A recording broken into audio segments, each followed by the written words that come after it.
Hello viewers, welcome back to my channel. So ഇന്ന് ഞാൻ നിങ്ങൾക്ക് കാണിച്ചു തരാൻ പോകുന്നത് ബി ബ്ലണ്ടിൻ്റെ ചോക്ലേറ്റ് ഡാർക്ക് ബ്രൗൺ ഹെയർ കളറാണ്. യൂഷ്വലി ഈ ഒരു ഹെയർ കളർ യൂസ് ചെയ്യുന്നത് ഗ്രേ ഹെയർസിന് വേണ്ടിയിട്ടാണ്.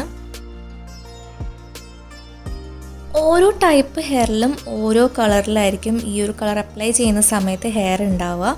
ആൻഡ് ഓൾസോ നമ്മൾ ഒരു 2 ഇയേഴ്സോളം മാത്രമേ ഈ ഒരു പാക്ക് യൂസ് ചെയ്യാൻ പാടുള്ളൂ.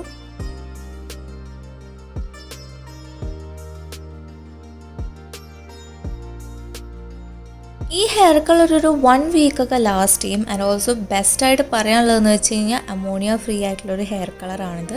ഇതിൻ്റെ കൂടെ 3 ഐറ്റംസാണ് നമുക്ക് കിട്ടുക.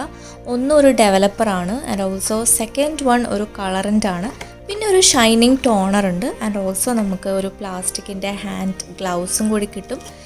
പിന്നെ ഇതിൻ്റെ ഒരു യൂസർ മാനുവലും കൂടി കിട്ടും. പക്ഷേ വളരെ ഈസിയാണ് ഇത് അപ്ലൈ ചെയ്യാൻ വേണ്ടിയിട്ടും യൂസ് ചെയ്യാൻ വേണ്ടിയിട്ടൊക്കെ. വെറും ഒരു 30 മിനിറ്റ്സിൻ്റെ കാര്യമുള്ളൂ. സോ 2 കയ്യിലും ഇടാനുള്ള ഗ്ലൗസ് കിട്ടും. അപ്പോൾ കിട്ടിക്കഴിഞ്ഞാലെന്ന് വെച്ച് കഴിഞ്ഞാൽ നമ്മുടെ കയ്യിലൊന്നും അങ്ങനെ ഒരു കളറൊന്നും ആവില്ല. പക്ഷെ എന്നാലും നമ്മളൊരു അലർജി ടെസ്റ്റ് ചെയ്യുന്നതായിരിക്കും കുറച്ചും കൂടി നല്ലത്. എനിക്ക് ഇതുവരെ അങ്ങനെ ഒരു അലർജിയോ അങ്ങനത്തെ ഒരു ഇഷ്യൂസും ഇത് ചെയ്തിട്ടുണ്ടായില്ല. ഓൾമോസ്റ്റ് ഒരു 2-3 ഇയേഴ്സായിട്ട് ഞാൻ ഈ ഒരു കളർ യൂസ് ചെയ്യുന്നുണ്ട്. സോ ഇതാണ് ഇതിൻ്റെ കളറിൻ്റെ വരുന്നത്. മുന്നേ കാണിച്ചതായിരുന്നു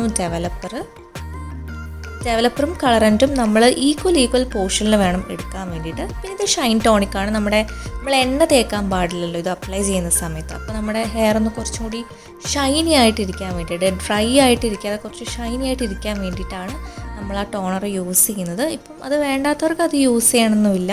അപ്പോൾ ഇവരിവിടെ എങ്ങനെയൊക്കെയാണ് ഇത് യൂസ് ചെയ്യേണ്ടതെന്ന് ഇവർ കൊടുത്തിട്ടുണ്ട്. സോ ഫസ്റ്റ് നമ്മൾ അപ്ലൈ ചെയ്യുന്ന സമയത്ത് ഒരു 30 മിനിറ്റ്സോളം നമ്മൾ വെയിറ്റ് ചെയ്യണം. ആൻഡ് നമ്മൾ കഴുകുന്ന സമയത്തെന്ന് വെച്ച് കഴിഞ്ഞാൽ പയ്യെ വേണം നമ്മൾ കഴുകാൻ വേണ്ടിയിട്ട്. ഞാൻ ഇതിൻ്റെ മിക്സ്ചറൊക്കെ എങ്ങനെയാണെന്ന് കാണിച്ചു തരാം.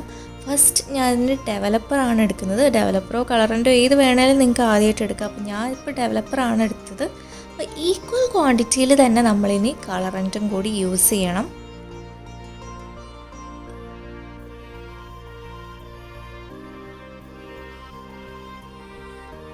ഇനി കുറച്ച് ഷൈൻ ടോണിക്കും കൂടി ഞാൻ കൊടുക്കുന്നുണ്ട്, ഹെയർ ഒന്ന് കുറച്ചൊരു ഷൈനി ആയിട്ട് നിൽക്കാൻ വേണ്ടിയിട്ട്. ഞാനൊരു 2 ഡ്രോപ്പ് മാത്രമേ കൊടുക്കുന്നുള്ളൂ. നിങ്ങൾക്ക് ഇഷ്ടമുള്ളത്ര കൊടുക്കാം. അപ്പം ഞാൻ യൂസ് ചെയ്യുന്ന ഇങ്ങനൊരു ബ്രഷാണ്. അതായത് ഇതിൻ്റെ കൂടെ തന്നെ കോമ്പും കൂടി അവൈലബിൾ ആണ്. അപ്പോൾ നമുക്ക് നമ്മുടെ ഹെയർ കുറച്ചും കൂടി പാർട്ട് ചെയ്യാനൊക്കെ നല്ല ഈസി ആയിരിക്കും ഇങ്ങനെയൊരു ബ്രഷ് യൂസ് ചെയ്ത് കഴിഞ്ഞാൽ.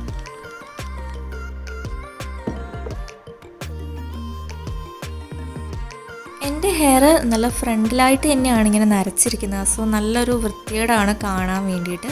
പക്ഷേ ഈ ഒരു ഹെയർ കളർ അപ്ലൈ ചെയ്യുമ്പോൾ തന്നെ നമ്മുടെ ഫേസിന് വരെ കുറച്ചൊരു ബ്രൈറ്റ്നെസ്, ഒരു ഗ്ലോയും തോന്നിക്കും. ഒരു ഡള്ളായിരിക്കുന്ന ഒരു ഫേസിൽ നിന്ന് കുറച്ച് ബ്രൈറ്റ് ആയിട്ടുള്ളൊരു ഫേസിലേക്ക് നമ്മൾ ഹെയർ കളർ ചെയ്യുമ്പോഴത്തേനും വരും.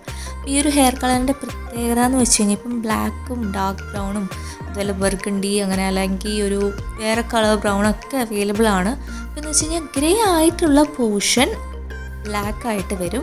ആൻഡ് ബ്ലാക്ക് ആയിട്ടുള്ള പോർഷൻ ആണെങ്കിൽ ആ സ്ഥലം കുറച്ചൊരു ഇപ്പോൾ ബർഗണ്ടി കളർ ആണെങ്കിൽ നമ്മൾ വെയിലത്തൊക്കെ വന്ന് നിൽക്കുന്ന സമയത്ത് ആ ഒരു ബർഗണ്ടി കളറിൻ്റെ ഷെയ്ഡ് നമുക്ക് ഹെയറിൽ കാണാൻ പറ്റും.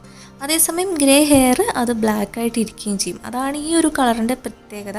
അപ്പോൾ എനിക്ക് ഇതുവരെ യൂസ് ചെയ്ത കളേഴ്സിൽ ഈ ഒരു ബി ബ്ലണ്ടിൻ്റെ ഈ ഒരു കളറാണ് എനിക്ക് സ്യൂട്ടബിളായിട്ട് തോന്നിയിട്ടുള്ളത്. ഞാൻ ലോറിയലിൻ്റെ ഒക്കെ യൂസ് ചെയ്തിട്ടുണ്ടെങ്കിലും എനിക്ക് ഈസിയും കംഫർട്ടബിളും ആയിട്ട് തോന്നിയിട്ടുള്ളത് ഈ ഒരു ഹെയർ കളർ തന്നെയാണ്.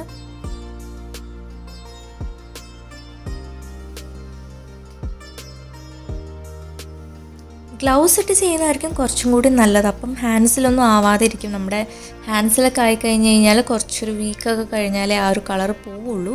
ഇനി നമ്മൾ അപ്ലൈ ചെയ്യുന്ന സമയത്ത് നമുക്ക് വൈറ്റായിട്ട് തന്നെ ഇരിക്കുന്ന പോലൊരു ഫീലിംഗ് വരും. പക്ഷെ അത് കഴുകി കഴിയുമ്പോഴത്തേനും പോകും. കാരണം നല്ല ബ്ലാക്ക് ആയിട്ട് തന്നെ ഇരിക്കും. ഒരു 1 വീക്കോളമൊക്കെ ഇത് ലാസ്റ്റ് ചെയ്യും. അതുകൊണ്ട് കുഴപ്പമില്ല. ഇങ്ങനെയാണ് എൻ്റെ ഹെയർ ഇരിക്കുന്നത്. ആ ടോണിക്കൊക്കെ യൂസ് ചെയ്തതിന് ശേഷം കുറച്ചൊരു ഓയിലി പോലെ ഇരിക്കുന്നുണ്ട്. പക്ഷെ നമ്മൾ കഴുകി കഴിഞ്ഞ് കഴിഞ്ഞാൽ ഇത്രയും ഓയിലി ആയിട്ടുള്ളൊരു ഫീലിംഗോ ഒന്നും ഉണ്ടാവില്ല. നമ്മൾ ചെയ്യുമ്പോൾ കുറച്ച് ശ്രദ്ധിച്ച് ചെയ്യണം. നമ്മുടെ ഫോർഹെഡിലേക്കൊന്നും ആവാത്ത രീതിയിൽ വേണം ചെയ്യാൻ വേണ്ടിയിട്ട്. സോ ഇതാണ് എൻ്റെ ആഫ്റ്റർ വാഷ് ലുക്ക്. നമ്മുടെ ഗ്രേ ഹെയർസ് ഒക്കെ കവറായിട്ടുണ്ട്. ഒട്ടും ഗ്രേ ഹെയർസ് ഇല്ല. എല്ലാം നല്ല ബ്ലാക്ക് ആയിട്ട് തന്നെ ഇരിക്കുന്നുണ്ട്. ആൻഡ് ഓൾസോ സ്കിന്നിനും അങ്ങനെ ഇറിറ്റേഷൻസും ഇല്ല. നമ്മുടെ ഫോർഹെഡിലൊക്കെ ആണെങ്കിലും അങ്ങനെ ഒരു പാടോ അങ്ങനത്തെ ഒരു കളറോ ഒന്നുമില്ല. ഇന്നത്തെ വീഡിയോ ഇഷ്ടമായി ഞാൻ വിശ്വസിക്കുന്നു. നിങ്ങൾക്ക് എന്തെങ്കിലും ഡൗട്ട്സ് ഉണ്ടെങ്കിൽ നിങ്ങൾക്ക് എന്നോട് ചോദിക്കാവുന്നതാണ്. കമൻറ്റ് സെക്ഷനിൽ അതിനുള്ള റിപ്ലൈസ് ഒക്കെ തരും. ആദ്യമായിട്ട് എൻ്റെ ചാനലിലേക്ക് വരുന്നെങ്കിൽ സബ്സ്ക്രൈബ് ചെയ്യാൻ മറക്കരുത്. താങ്ക്